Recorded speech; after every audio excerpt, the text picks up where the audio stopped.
C'est la pluie d'étoiles filantes la plus grande jamais observée et elle a créé la panique. On est en 1833 aux États-Unis dans la nuit du 12 au 13 novembre. Et là, des milliers d'étoiles filantes se sont mises à traverser le ciel jusqu'à 100 000 météores par heure. Ça fait 30 étoiles filantes par seconde.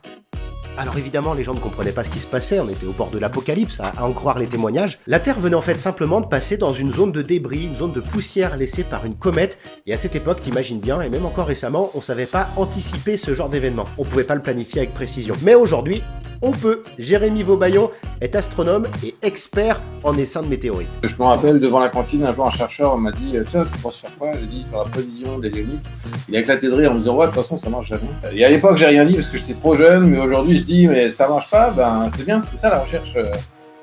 Par définition de notre travail, quand ça marche pas, ça nous intéresse, on va creuser pour voir ensemble que ça marche. » Et ensuite, c'était 3 ans de thèse, beaucoup de calculs, beaucoup de développement.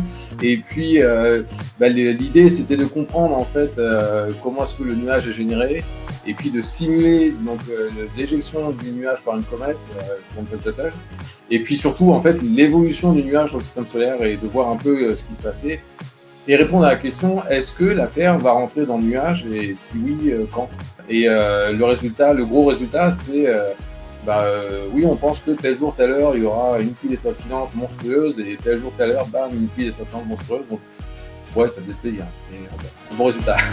Et si toi aussi t'as envie de voir une pluie d'étoiles filantes, t'as du bol, c'est pour bientôt. Dans la nuit du 12 au 13 août, ce sera le pic des Perséides. Tu verras jusqu'à 100 étoiles filantes par heure. Et moi, je sais déjà quel vœu je vais faire. J'aimerais que tu t'abonnes.